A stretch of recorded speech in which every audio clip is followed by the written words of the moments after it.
আসসালামু আলাইকুম প্রিয় দর্শক, আমি গতকালকে বলেছিলাম যে আগামী কয়েকদিন আমি এই আগামী নির্বাচনে যে সমস্ত রাজনৈতিক দল অংশ নিতে যাচ্ছে তাদের অবস্থান মানে নির্বাচনের মাঠে, রাজনীতির মাঠে আমার কাছে কেমন লাগছে সেই বিষয়গুলো নিয়ে আপনাদের সঙ্গে আমি একটু মত বিনিময় করব।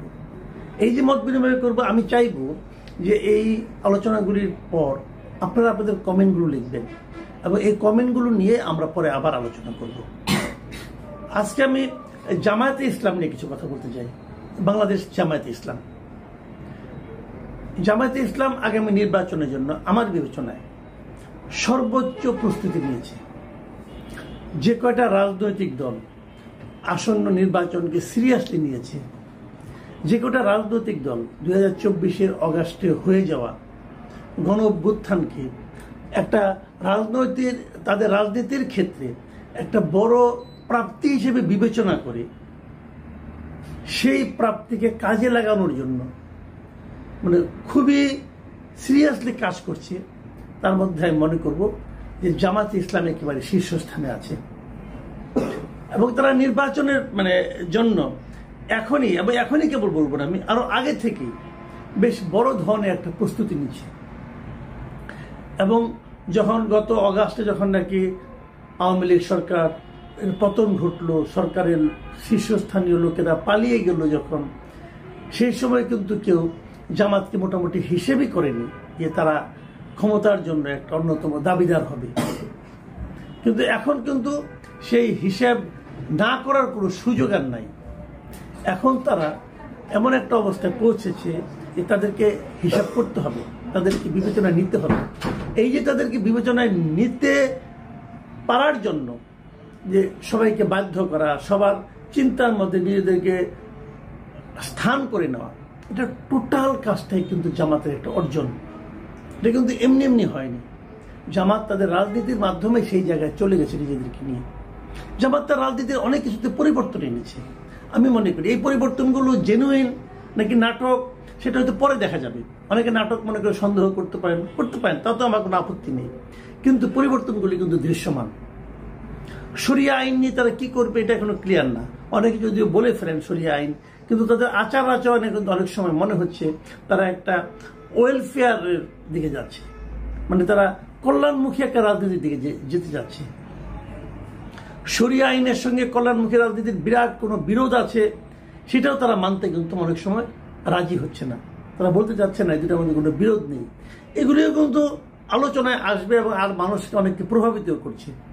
তবে তারা আরেকটা জিনিস কিন্তু দেখাচ্ছে যে জামাতের আগে একটা ছিল কি, যে একটা চরম দক্ষিণপন্থী দল কেবল না, তারা নীতির প্রস্তে একদম অটল ছিল এবং অনেক ক্ষেত্রে তারা কোনো ছাড় দিত না। এখন আমি মনে হচ্ছে তারা যেন কিছু ছাড়ও দেওয়ার চেষ্টা করছে। আমি এর মধ্যে দেখলাম তাদের যে সেক্রেটারি জেনারেল মিয়া গোলাম পরোয়ার খুলনাতে একটা প্রোগ্রাম উনি বলেছেন যে প্রয়োজনে জামাত ইসলাম 100 আসন ছেড়ে দেবে। যে আলোচনাটা হচ্ছিল যে ইসলামী দলগুলোর মধ্যে একটা ঐক্য, এবং সে ঐক্যটা কিন্তু নির্বাচনী ঐক্য, নির্বাচনী সমঝোতা। এটা কিন্তু যে জোট তা না, বাট নির্বাচনের জন্য যে তোমার আসনে আমি আমার প্রার্থী দিব না, আমার আসনে তুমি তোমার প্রার্থী দিবা না, তোমার যারা কর্মী আছে তারা আমাদের হয়ে কাজ করবে, আমাদের যারা কর্মী আছে তারা তোমাদের আসনে তোমাদের হয়ে কাজ করবে। এই যে একটা ঐক্য, নির্বাচনী ঐক্য, এই ধরনের একটা ঐক্যের দিকে জামাত কিন্তু যাচ্ছে। এবং মিয়া পরোয়ার বলেছেন যে ওনারা প্রয়োজনে 100 আসন তার জোটের যারা শরিক হবে, জোট নির্বাচনী ঐক্যের যারা শরিক হবে তাদেরকে ছেড়ে দিবে। এটা কিন্তু একটা বড় রাজনৈতিক কৌশল।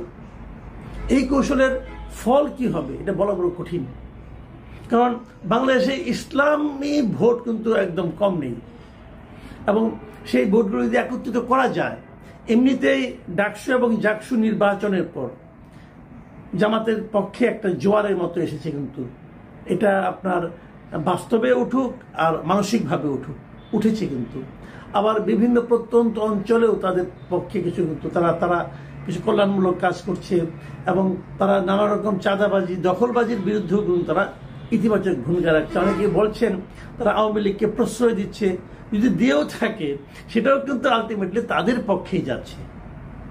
বিশেষ করে ভোটের রাজনীতিতে, এটা কিন্তু একটা বড় কথা। এসবের মধ্যে আরেকটা ঘটনা কিন্তু ঘটে যাচ্ছে, সেটা হলো জামাতের কিন্তু নেতৃত্বে পরিবর্তন আসতেছে ডিসেম্বরে। এটা অনেকে মাথায় রাখবেন। এখন নেতৃত্বে পরিবর্তনটা কিভাবে আসে? যেমন বিএনপি যদি কালকে বলে যে আমরা ইলেকশনের আগে আমরা আমাদের নিজেদের একটা কাউন্সিল করব, সবাই কিন্তু চোখ বন্ধ করে বলতে পারবেন যে সেই কাউন্সিলে মূল নেতা তারেক রহমানই হবেন। মানে বিএনপির গণতন্ত্রটা এরকম।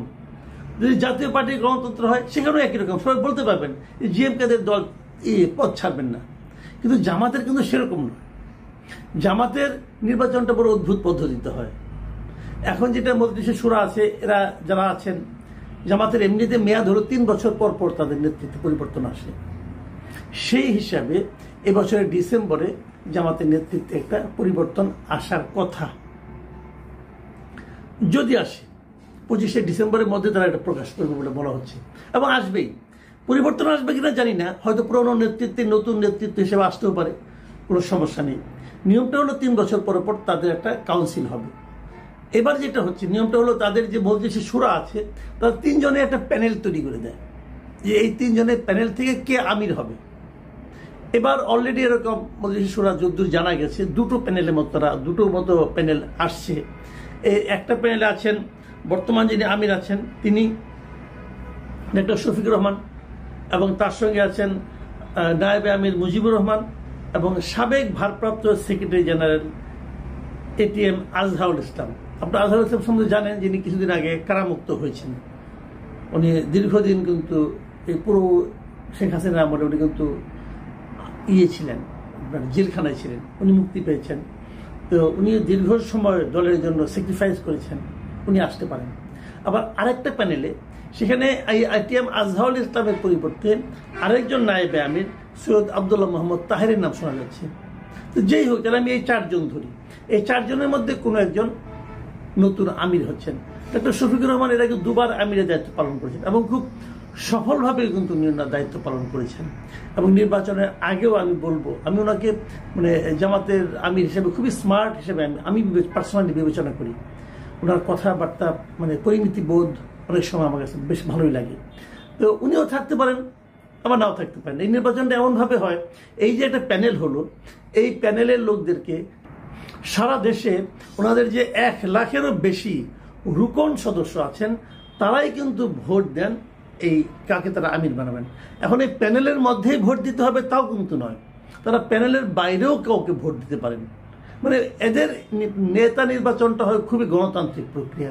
যদি সেভাবে হয় তাহলে নতুন যে নেতৃত্ব ডিসেম্বরে আসবেন এসেই তারা কিন্তু ফেব্রুয়ারি নির্বাচন নিয়ে ব্যস্ত হয়ে পড়বেন, তাদের উপর একটা বাড়তি চাপ আসবে। এখন নতুন নেতৃত্ব জামাতের রাজনৈতিক যে আপনার যে গতি তাকে বাড়াতেও পারে, আবার বলা যায় না কমাতেও পারে। কি হবে এই নতুন নেতৃত্ব সেটার উপর তার চেহারার উপর হয়তো অনেক কিছু নির্ভর করবে।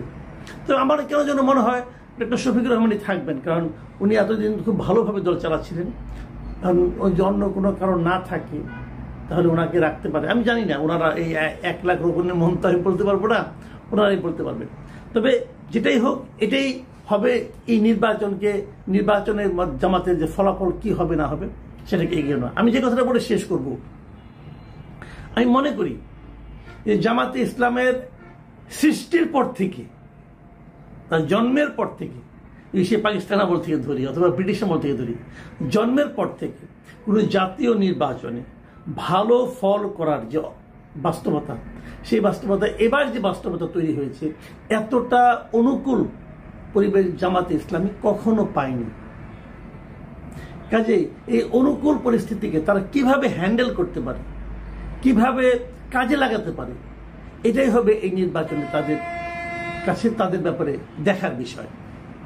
আর আমার আরেকটা ব্যাপার যেটা আমি জামাতে ইসলামের নেতৃবৃন্দকে বলবো, যে আপনারা যে কাজগুলি করছেন সেই কাজগুলিকে আরো একটু আপনাদেরকে ট্রান্সপারেন্টলি করতে হবে। কয়েকটা পয়েন্ট আমি বলি, যেমন আমি নিজে জামাত সম্পর্কে যে সমস্ত দ্বিধা আমার আছে সেগুলো আমি বলি।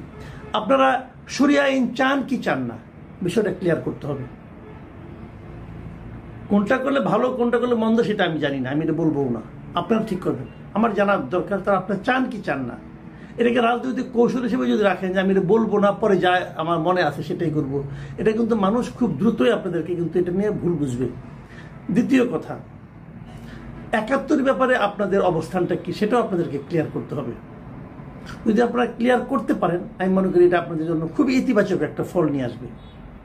3 নম্বর, আপনারা যে আন্দোলনটা করছেন, বিক্ষোভে যাচ্ছেন, বিক্ষোভে আপনারা আপনাদের 5 দফা দাবি নিয়ে যাচ্ছেন, তার মধ্যে জুলাই সনদ বাস্তবায়ন আছে, পিআর পদ্ধতি আছে। আমি পিআর পদ্ধতি নিয়ে কথা বলি। পিআর পদ্ধতিতে আপনারা কি চান, কিভাবে চান? পিআর পদ্ধতি নিয়ে যতগুলি প্রশ্ন আছে, যেমন আমি একটা প্রশ্ন আপনাদের এখনই করি, যেমন এই যদি পিআর পদ্ধতি করেন তাহলে স্বতন্ত্র প্রার্থীদের ক্ষেত্রে আপনারা কি করবেন? এই প্রশ্নের উত্তর আমি কারো কাছে পাইনি। যারা পিআর পদ্ধতি নিয়ে আলোপ করেন তারা কেউ বলেননি। এরকম বিষয়গুলো, সবগুলি বিষয়, খুঁটিনাটি বিষয়গুলো নিয়ে আপনাদের ক্লিয়ার করতে হবে। প্রয়োজনে এগুলো নিয়ে একটা বুকলেট করেন, মানুষের মধ্যে ছড়িয়ে দেন যে আপনি পিআর পদ্ধতি আসলে কি, এর ডিসঅ্যাডভান্টেজটা কি ছিল, অ্যাডভান্টেজটা কি ছিল, আমাদের প্রচলিত পদ্ধতিতে সমস্যা কোথায়, সুবিধা কোথায়, এই সবগুলি দেখিয়ে তারপর আপনারা কাজ করেন।